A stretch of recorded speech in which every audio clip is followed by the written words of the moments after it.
Every single thing we have made for the Glassworker has been built from the ground up by Mano Animation Studios. Reverse engineering animation and painting processes.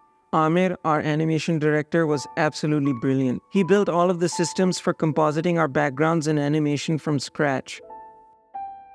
The thing about this particular style of animation is I feel the specifics behind the techniques aren't as documented, or they're not as readily available just like that on the internet or in books. I mean, there are books that kind of explain what the process is, but they don't get into the nitty-gritties and the details that you would require knowing if you were to take this on. So a lot of it was just figuring out how it works. And that was one of the biggest challenges, to come up with ways that work for us.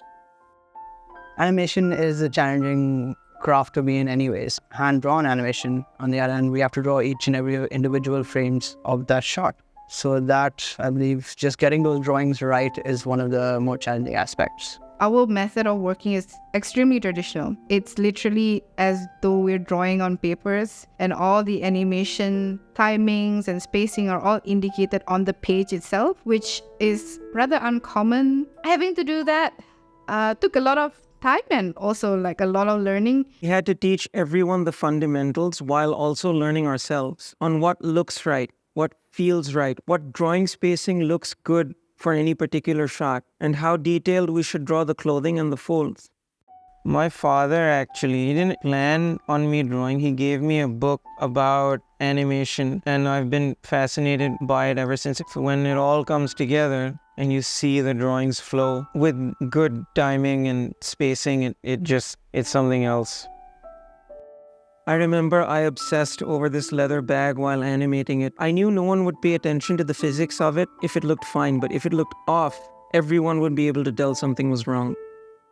I believe in leading from the front. I wouldn't ask anyone to do anything I was not willing to do myself. I'm willing to put in all the work that is necessary to get this done. I had to have a very clear vision, both from a technical perspective and a storytelling perspective. My philosophy soon became, if I can draw it, then it's possible. I used my own shots as examples for the team. I told them no one taught me this. I learned myself, and you can too. He leads by example. He is the first one in the studio. He's always there. He's not afraid to do the grunt work. Usually you see leaders and they shy away or they delegate the task, which is tedious, but Usman is not one of them. If somebody needs help, he will sit down with them, he will guide them and exactly share his vision with them. Usman can do a lot of things. He does the story, he does directing, he does composition, like he lays out a really solid foundation. Looked up to him even before joining the studio. I knew about him through his TED Talks. He's a very supportive person, and even he gives you a lot of freedom artistically as well. Like, it's not the case of, if I tell you this, you have to do this. He's like a creative partner, so it's really fun. People come in, they're not animators. We make them who they are right now. So some people are gifted at it, some people not so much. So every time a shot goes out that's really good, you just feel so happy. You're like, yes, my animators leveled up, and yeah, I had like some hand in it, but then you feel really happy with that. So every shot is a personal victory, honestly. When you work here and you want to do a shot, you have to take references, right? So we've recorded if someone's being pulled by a rope, you have 5 people pulling one person with a rope to one side. And you'll see shots like that in the movie, so you'll know exactly how they were made.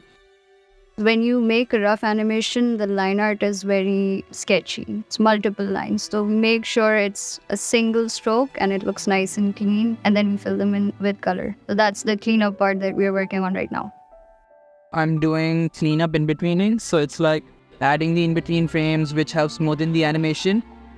Tedious, but once done, it will produce a very smooth effect. The thing that I find the most satisfying is, honestly, we literally start out from scratch, from an empty canvas, and as you move along, you see the thing come to life, like if it's a character. There are so many stages that go into a finished animation. We start with the storyboards, then our production boards, the rough animation, the cleanup, and all of the coloring stages, and finally the completed background painting. And bringing all of these elements together, and then faith comes in. I had to try and bottle as many emotions as I could into my drawings and hope those emotions are not lost in this entire process.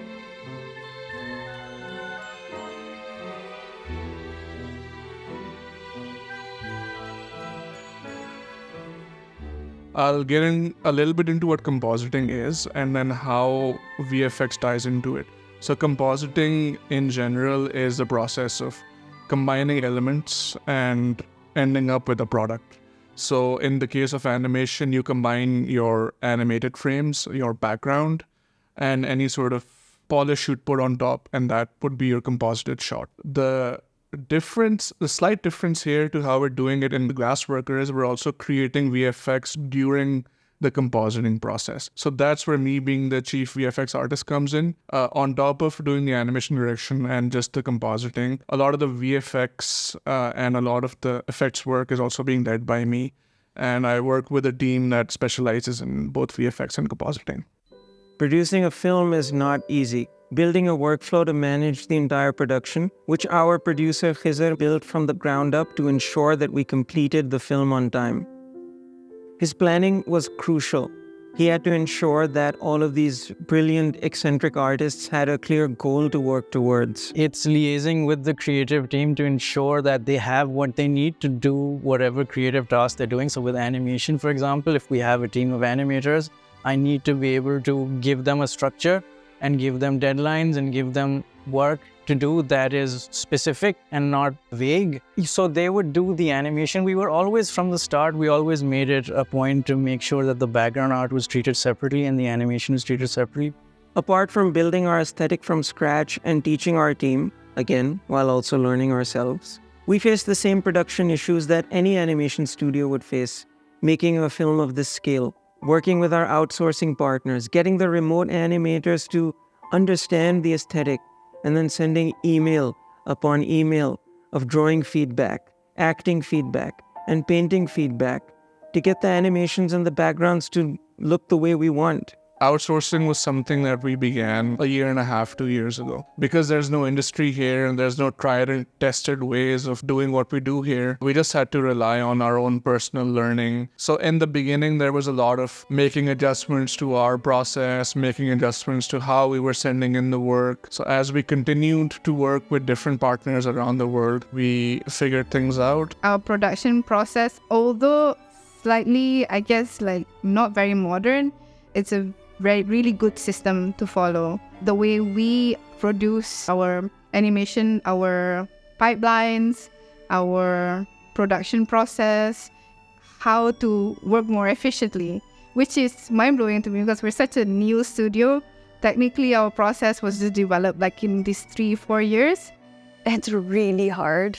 It's really, really hard to build a studio, a business, while also make a film. I think it was tough, but it taught me a lot and it taught us a lot of resilience. I think when I look back, all I remember is that I wouldn't have it any other way because I wouldn't grow as a person, as an artist, if we didn't have this kind of baptism by fire, for lack of a better word. Is it exactly how I imagined it? No, of course not. But if we had tried to achieve what I saw in my head for our first film, I don't think we would have finished by now. I think we would still be making it. At some point, you just have to accept the work for what it is and keep moving forward. And then take everything you have learned and apply it to what's next. The only difference between Mano Animation Studios and other animation studios in the world is that we have to deal with these issues in Pakistan, where we don't have anyone to guide us through this. We just have ourselves and our conviction.